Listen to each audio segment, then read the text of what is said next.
Hello, everybody, and welcome back to Big League Breakdowns for day 5 of Around the League in 30 days.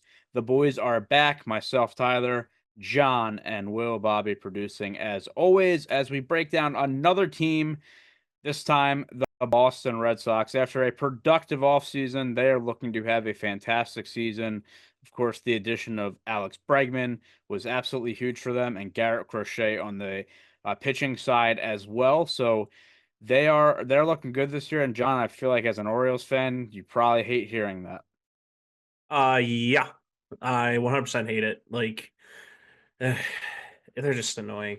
They're just annoying fans, and It it sucks. It it's really gonna does. be, it's like, all right, they had the Yankees to compete with. Boston was like never really a contender, it felt like, and now it feels like they really did take a huge step. Let's look at that starting lineup, projected starting lineup for the season. For the Boston Red Sox is, of course, you have Jarren Duran again in that outfield spot. He was so good for them last year, really broke out. Rafi Devers, who will not play anywhere but third base, and of course, Alex Bregman, projected to play second at this point in time, but we'll see if anything changes. Casas there at first base. Down the board, we got Wilyer Abreu and Rafaela, who we'll talk about as guys who are going to be stepping into more prominent roles. You got some depth there on the bench, David Hamilton being an interesting piece. They also have guys that they might end up calling up during the season, big prospects that we thought could have made the team, like Christian Campbell, but now with Bregman being there, probably will not see too much time. But that is their lineup, and I'm looking at that rotation, which is looking very, very good. Of course, headlined by Garrett Crochet at the top, Tanner Houck, another great pitcher that they have. Brian Bayo, Walker Bueller comes in from the Dodgers, and then Lucas Giolito coming back from injury, Cutter Crawford, and also don't forget about Patrick Sandoval, who's currently on the IL but will be coming back eventually.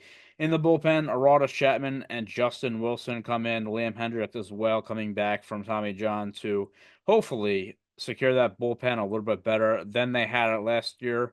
But that is your breakdown of the Red Sox lineup and rotation. And now going into storylines, we must start with Alex Bregman. Comes over from Houston, has that 3-year mega deal, 40 mil a year with opt outs after the first 2 seasons. Well, I certainly didn't have this on my radar, honestly. Like, because they had Devers at third, so I guess to me it was like, oh well, he'll stay there. They don't need Bregman, but I think the addition of Bregman takes a quite frankly average lineup to a pretty good lineup. So the two things that I think of with the signing of Bregman is one, the entire offseason, it seemed like the Red Sox were destined to bring in an impact right-handed bat to go along with their left-handed heavy lineup. But it seemed like it was going to be in the outfield market in Santander.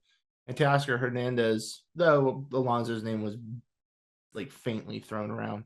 So when they struck out on both of them, it seemed like they were fairly content with what they had done so far, at least pitching wise, and just run with the offense again.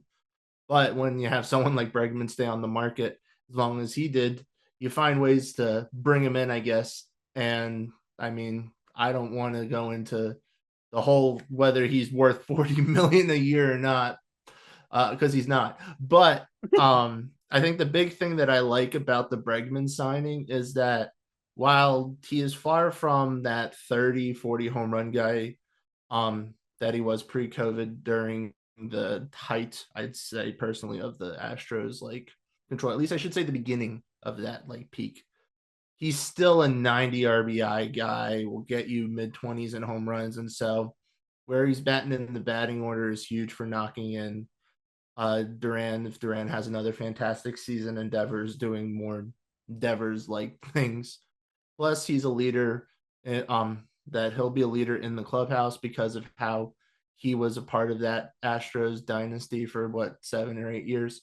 So this, I think, is very well what the Red Sox need, at least in the lineup, to help kind of propel them back into the playoff conversation and maybe re-spark that Yankees Red Sox rivalry.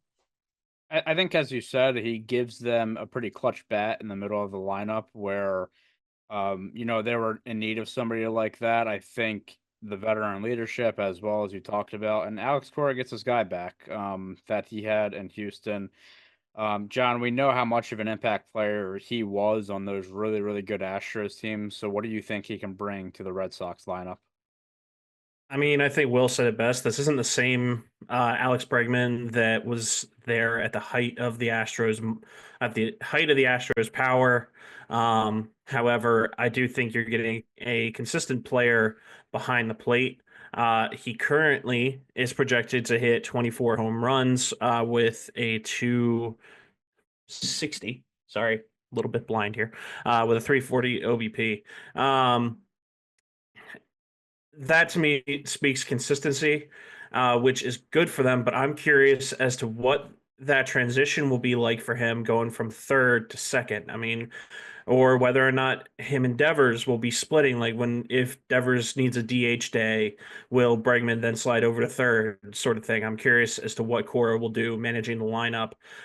We have heard some, you know, I guess gripe or attitude, whatever you want to call it, from on Devers' side, stating no, I play third. They can put him at second, like sort of thing. So I'm curious as to what that will do for morale. It could end up being nothing, but at the same time, making that transition from one base to the other is usually it does take an adjustment period. So let's see what he does coming out of spring training and whether or not he's able to make that transition seamlessly. I just Oh, have one quick side thing I need to tell John or talk with John about so of course the whole thing that we kept going back and forth with at the start of last season was how many errors the Red Sox were making and how their pitchers' ERAs were fantastic. How do you think that's going to look now that Bregman's playing a new position? Uh Honestly, it'll be interesting. I honestly think that at the beginning of the season I feel like he'll be making quite a bit of errors. I don't think he'll be absolute dog shit at second, but I don't think this is going to be a smooth transition. It's not like going from short to third or even short to second. This is going on the complete opposite side of the diamond here. So, Yeah, I mean he'll be turning more double plays now, obviously, but I'm ready for you to bring back those fraud chants. well, that's the thing. Here's a big thing that just as an example is turning double plays. You know, on from a second baseman's perspective, he hasn't recently, I should say, because I don't want to say ever, because I'm sure he played second at some point growing up, and even in the minors. However, he hasn't recently in the majors had to worry about turning double plays consistently, where you have guys trying to break up double plays, where you have guys sliding towards you, where everything is coming from first to you. So I'm curious how he'll adjust to even that aspect of the game on that side of the diamond. Plus, receiving the ball and then making that quick pitch to first, just in general, and all those mechanics, as well as just a different look in general with the ball coming off the bat. So, I mean, I'm curious. I'm curious. I don't want to say he's going to be terrible. I don't want to say it's going to be seamless. Like I said, I think there's going to be adjustment period, but with the consistent player that he is, I think that I have no reason to believe that he can't make that transition. I don't think the Red Sox would set him up for failure, but who knows? I've been wrong before. well, what do you make of the whole like Devers situation? I thought Bregman handled it really well. Like, and after he said it, he was like, we're just having fun right now. Like, whatever, we're kind of vibing. But Devers was like pretty like he was stern about it, right? Like he was like, no, third base was mine. Which is I funny believe because the word you're looking for is adamant. yes, adamant.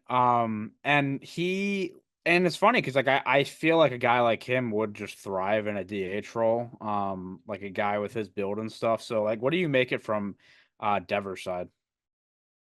He's very confident about what he wants. I mean, I don't think there's really anything to it. I know that you tend to hear a lot players have the willingness to be flexible when it comes to at least in spring training, potential position changes. But I honestly don't think there's anything wrong about a player just being like, no, I'm very comfortable with where I am. And I mean, heck, if you're going to try to force him to do something he doesn't want to do, then you're just going to ask for trouble. So better he be strict about it than like try to keep it to himself. They do something. He's like, yeah, I never really wanted to do it in the first place, but whatever. Well, I think Well, I'm it's curious as to what that will do to the clubhouse, honestly. I mean, I they haven't, think you could any drama argue, is bull. Just let it. He made I his don't know. point taken. And that's that.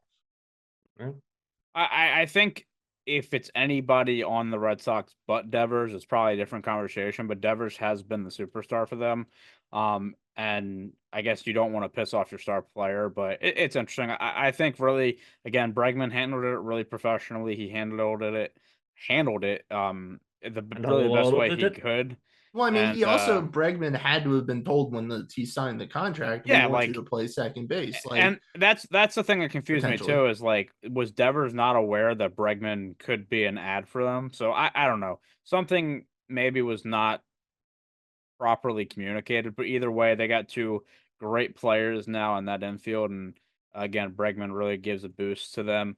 But looking on the starting pitching side of things, you got to say that the Red Sox have a very, very potent um, potential in that rotation. Of course, Garrett Crochet coming in, Walker Bueller, who people forget. I mean, I know he's had his injuries, but he was one of the game's best at one point too. So, um, yeah, I mean, well, what do you make of this new look rotation for them? They also have a lot of depth too, which is going to help them out.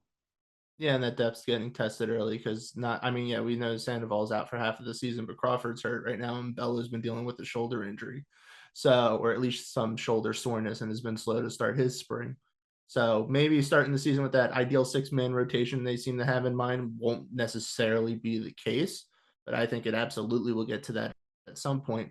But I mean, the Red Sox starting rotation, I don't think was ever to me truly that much of an issue. It seemed actually there were various times last year they were arguably one of the best in baseball. And so Crochet, at least if Crochet can do what he did for the first half of last year throughout an entire season, is absolutely a huge boost.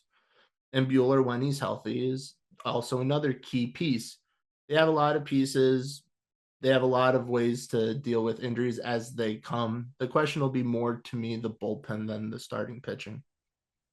I mean, yeah, I think the bullpen lost them games last year for sure, so I think that's definitely the bigger concern. But you really look at the depth that they have in the rotation, and you got to be really happy as a Red Sox fan. Again, Lucas Giolito coming back as well. He's been, really good throughout his career. So they have a lot of options. I do want to talk about Garrett Crochet a little bit more. Excuse me. I don't even know what happened to my voice there. Specifically, Should you be hosting the show tonight? I'm sorry. You are I'm like struggling, buddy. I think I'm starting to get a cold to be honest, and it's Oh affecting me. God, But Everyone is. John, I'll tis the season. yeah, Get over it. exactly. No days John, off, Ty. not on in 30 days around the league, absolutely not. John, for Garrett Crochet, what do you think this ad means for the Red Sox and also him, a guy who's kind of been bouncing around bullpen, starting rotation throughout his career? I think that this is a good pickup for the most overrated pitching rotation in MLB in 2024. Coming from an Honestly, Orioles fan. you can say that I'm biased, but listen, the 2025, by the way. No, last year he meant. no last year, Yes, his whole guy. rant. Uh, anyway, um, so in terms of just overall, I think that Crochet coming from the bullpen to a starting rotation like he did, it that impresses me. He was on that horrible White Sox team. You could argue that he should have been traded mid-season last year. He wasn't. Last year he pitched to 358 to a 358 ERA. It The numbers speak for themselves with this guy. He's able to throw gas. I'm just curious as to how long he can do that uh, and be a starter because it's very difficult to be able to have that consistency with throwing that fast without getting hurt. So, and I'm not wishing him to get hurt, regardless of me being an Orioles fan or not. I like Garrett Crochet. I think he's a very talented pitcher. The issue is that you know he's coming to a team that you know they make a lot of errors. Can he overcome that? Or at least last year they made a lot of errors defensively. So can he overcome that? We'll see. Well, There's do you? also having expectations. I think that is the Yeah. bigger Well, thing you got this to is think true as about well. too. I mean, how Is will when he you're on stand up to that pressure? when you're on arguably the worst team in baseball history, you don't really have to worry about doing too much other than just throw hard and do my job. Now he's playing for one of the biggest baseball organizations, one of the most passionate fan bases, and postseason right there, ready for the taking. Are So the reason I you? had that face is I'm looking at his projections right now with his ERA alone not Pacoda, sorry. From his projections, they're expecting him to go from a 358 to a 293. That I think is that's too generous. that is Yeah. ridiculous. That's almost a full point. Like I'm curious at the projections, though. I think he's going to pitch in the bullpen some, and it's just another stupid projection that uses his if career stats wrong. he has said before he will not go back to the bullpen. So I'm curious if that will be the I will case. only play third. I will not pitch in the bullpen. This is a This is real the club of team like, this is friendly my group. job, God damn it, and I'm doing nothing else. This is a real team first group, okay? Will, are you at all concerned with his second half numbers from last year? Like his overall numbers look good, but definitely fell off a little bit in the second half. Yes, because he was a bullpen guy transitioned into the starting rotation. He clearly showed that he wasn't stretched out. So his ERA for the first half that was barely over 3 turned into an ERA in the second half of over 5, and he didn't win a game. I mean, he also may have just not had the will to play baseball in the dog days of summer, as I said before with the White Sox, but we'll go from there. I They're think it's going to dragging be him out there. I can't go on. here's a Leave fastball me down the to middle. die. Please get me out of this game. But I mean, will he be better this year? Absolutely. Is he going to be like the projection says, and he's going to have an ERA sub 3? I don't think so. I still think that there's going to be some growing pains, but he got stretched out a bit last year. The Red Sox are planning to, if not on opening day, at some point during the season, go to a 6-man rotation to help save their pitchers' arms. And someone like Crochet, that will be super beneficial for. Yeah. Is this another team that really doesn't have a true ace, or is Crochet their ace? That feels That's a good feels question. risky. That feels risky to me on their part. They have emerging aces, but no, I don't know if they technically have a clear-cut ace yet. That's a good question. I think they have a lot of really good pitchers. I mean, some even considered great, but I don't know if they have an ace yet. I certainly think that O'Shea can be that. I'm curious to see what Giolito is going to be like when he comes back, though I wouldn't consider him to probably have ace potential. But we'll see, man. I really like the depth again that they have in that starting rotation. And that's John's what gonna I hate me mean. for saying this quickly, but I can see them. They're gonna trade for Dylan Cease. There's their ace, and then they're collecting former pitchers from the White Sox and Crochet, Cease, and Giolito. We're turning these White Sox red. That's how we're gonna win here. He was looking for his pun, and he finally found it. There it is. Looking at that bullpen, another guy, former White Sox, and Liam Hendricks is back this season after Tommy John. They bring in Aroldis Chapman from the Pirates of last season. I'll get to that in a second. What's the scouting report, Tyler?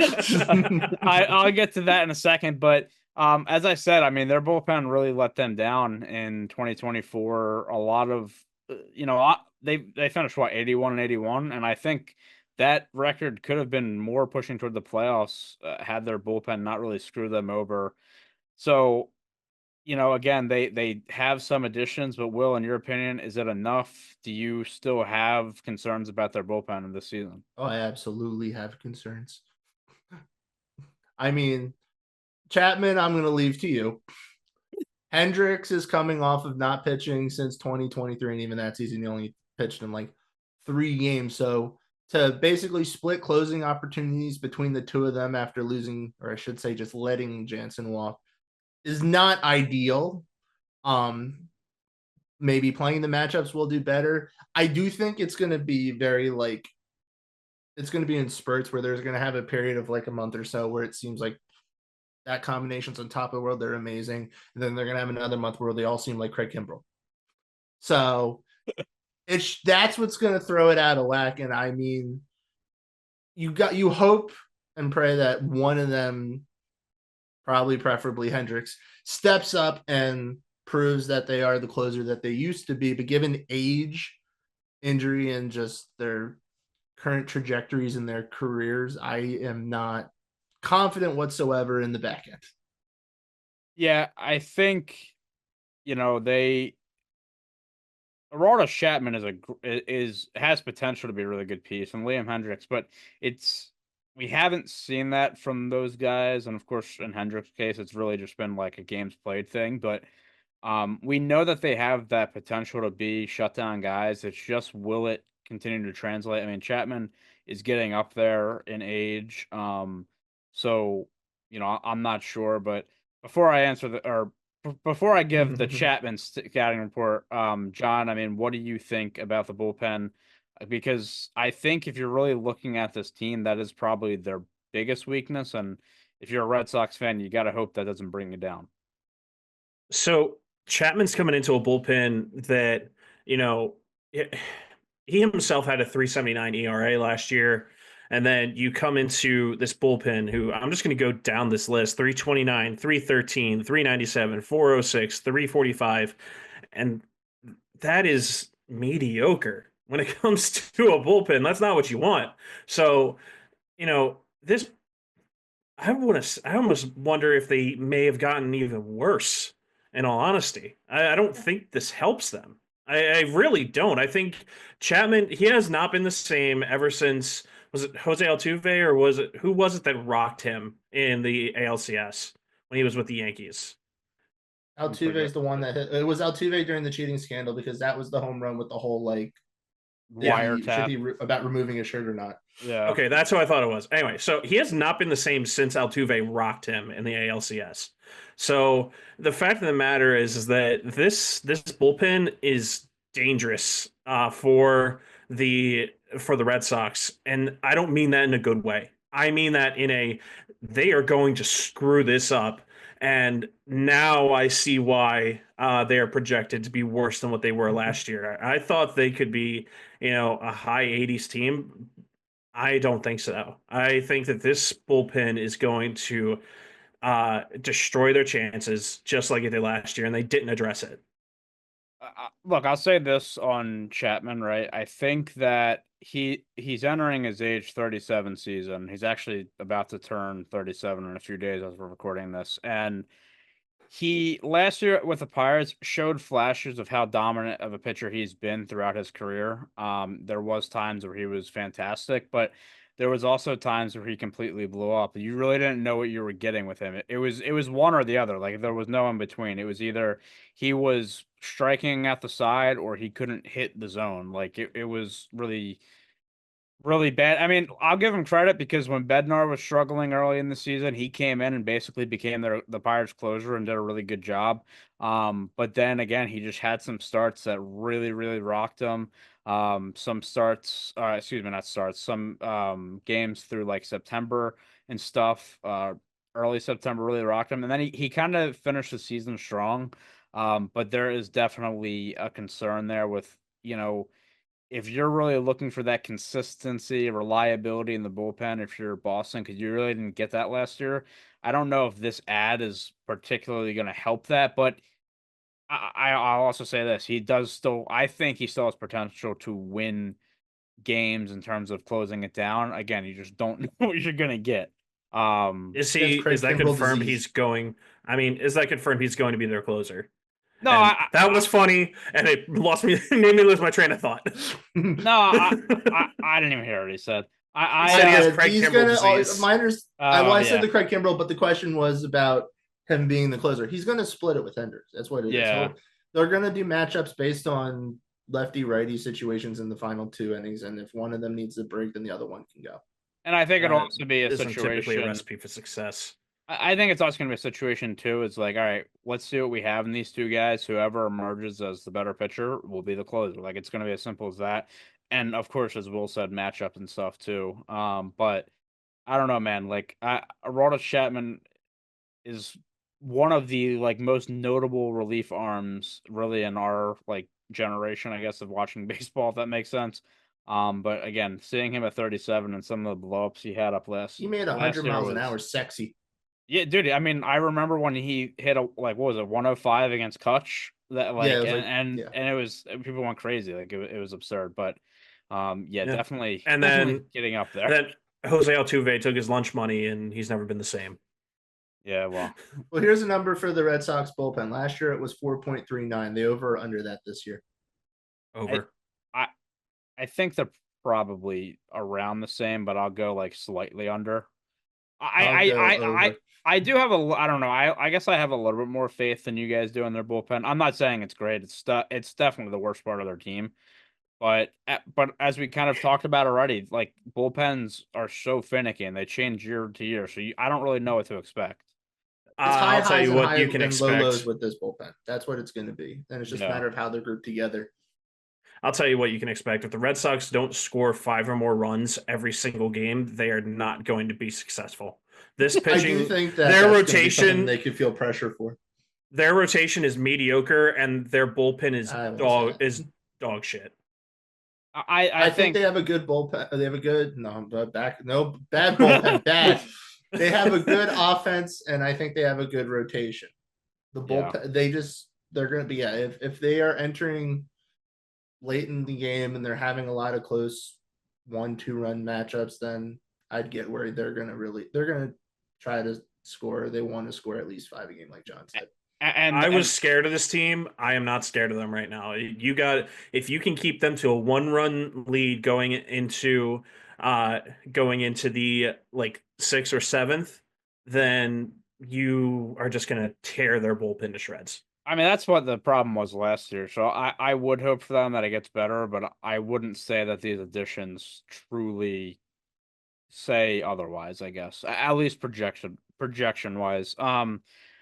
All right, and then getting off the bullpen and going back into the field, it's going to be interesting to see what production they get out of Rafaela and Abreu, guys that spent some time last year with the team, and not sorry, I was going to say not spending time with the team, but like actually playing and having starting roles. But this year they are the two guys right now.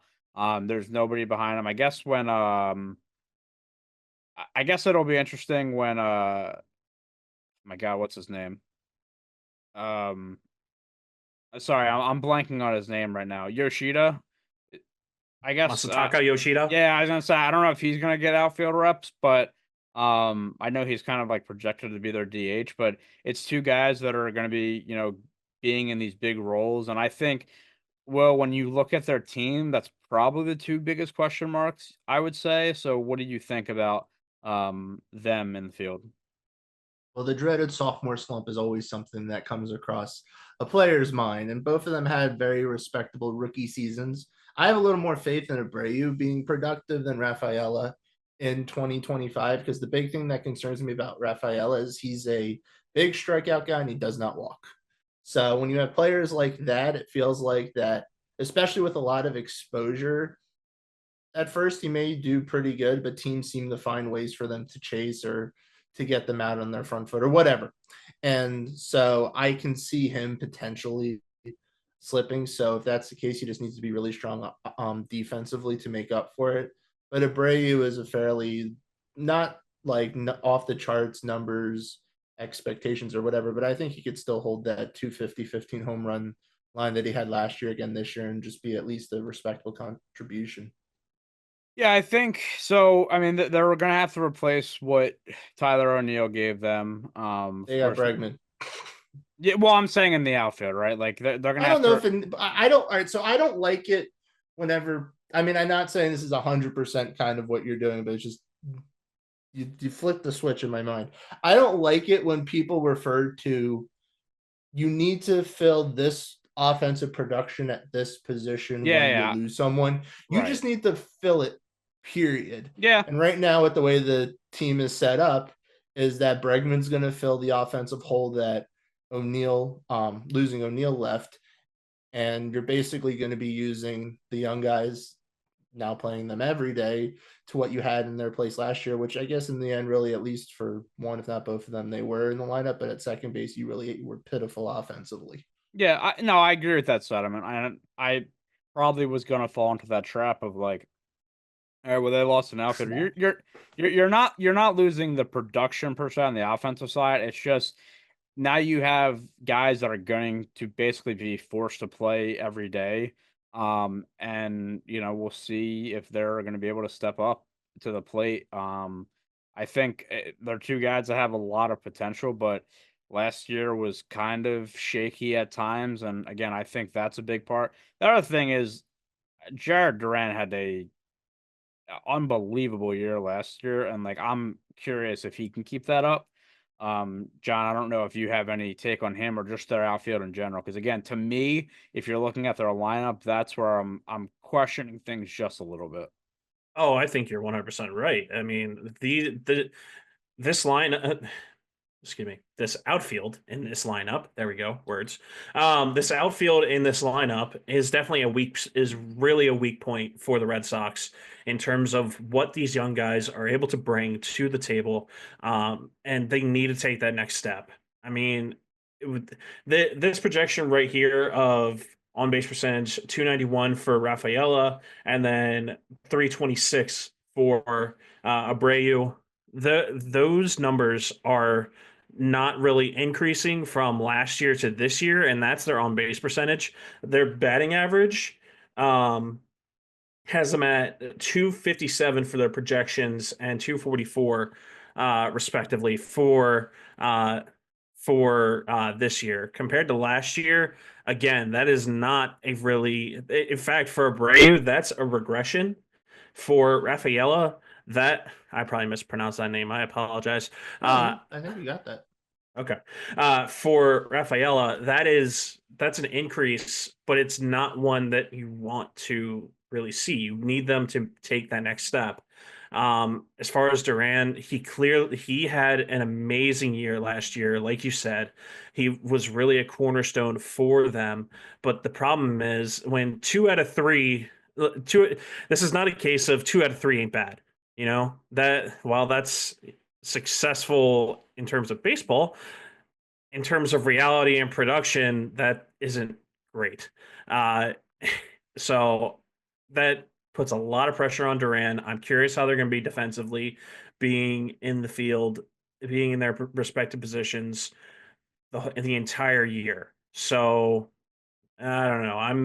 I'm seeing this as a big weak point at the plate, especially. And as we said before, if they can't score five or six runs a game, they're not going to be very successful. So See, the storyline that we should be talking about is what type of player they're going to get from Trevor Story, who, Oh, nice. has been dog shit, to put it mildly.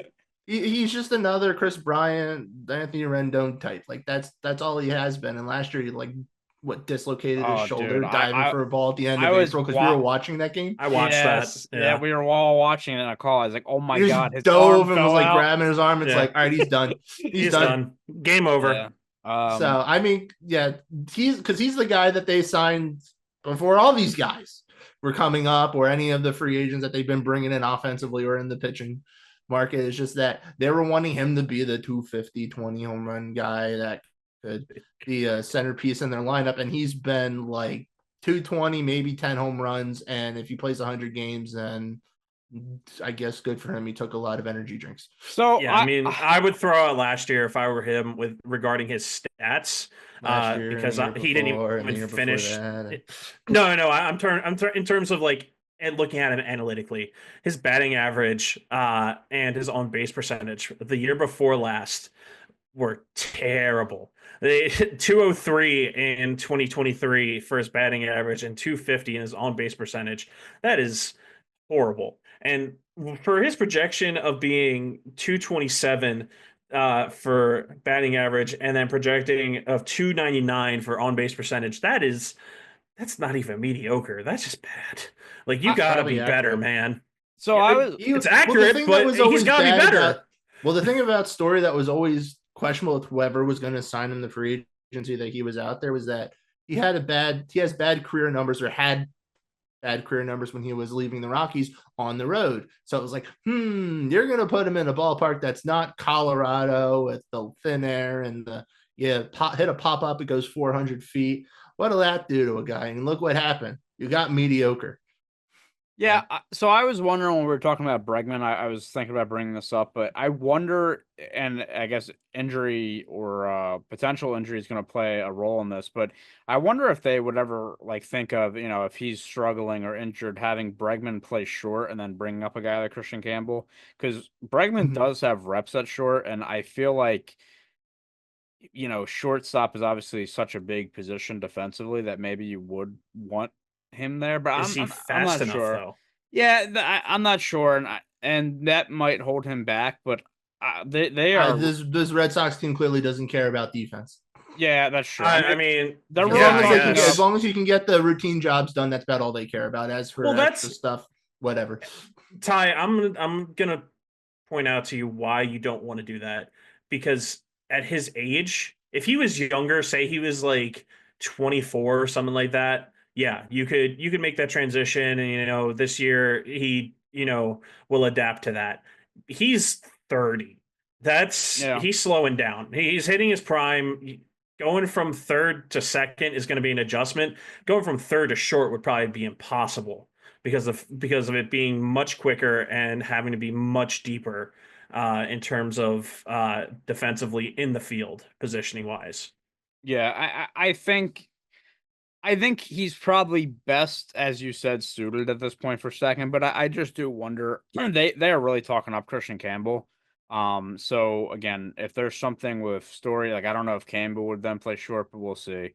They have one thing They have I think we options. do. Well, yeah, and that's what I was about to get into was we say there may be some question marks with the outfield. There may be a question mark with Story, and then there's how do you shift things around if something goes wrong. They have two prospects in the wind, in Campbell and Anthony. Anthony was one that didn't seem like he was going to make the opening day roster just because he's like fifth string outfielder right now. And Campbell looked like a possibility, and then Bregman came along, and there goes that wish.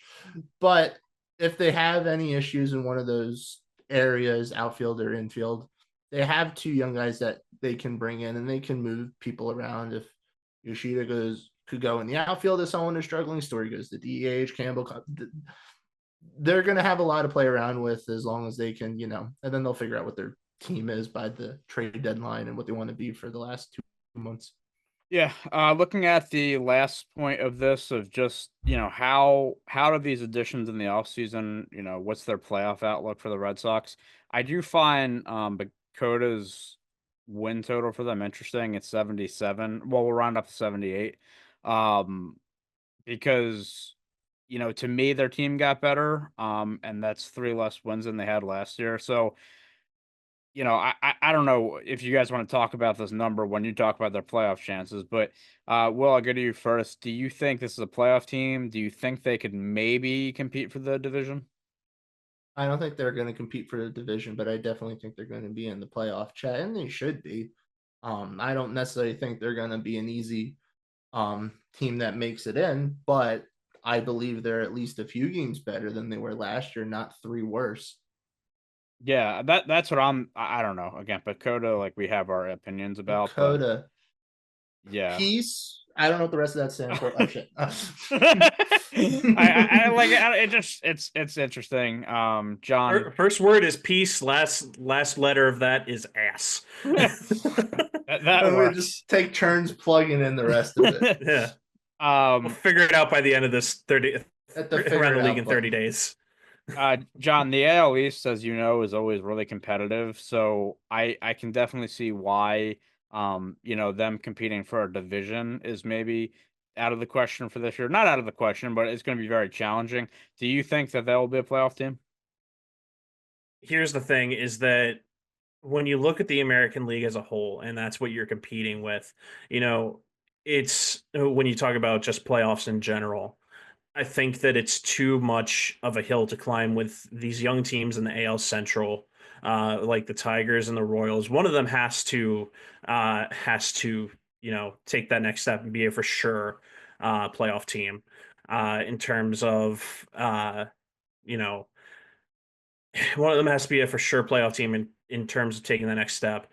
Whereas then you have the Guardians, then you have the Astros out west, you have the Orioles in your division, you have the Yankees in your division, who, regardless of what you think about how each one did, clearly they're better than this team. I don't think they're going to be a playoff team.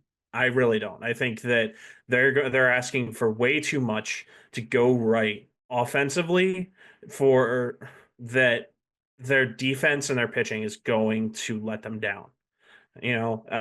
This I like I said, this rotation, in my opinion, got worse. This bullpen is terrible, and they are asking a lot out of their offense, which could honestly you could say is mediocre outside of Bregman. So, you know, whatever your opinion is of the Red Sox, it didn't. My opinion is 77 wins. I think that's about right. I think they're going to regress. So yeah, I don't really know where I'd put them to be honest right now, like playoffs or not. But I will say that I think the I would say fourth in the division. I think the American League is so much more intriguing than the National League because there's not as much separation from, your top NL teams, and your top AL teams compared to the bottom. Like, I really realistically see a lot of AL teams being in that wild card such conversation where I don't really see that in the NL.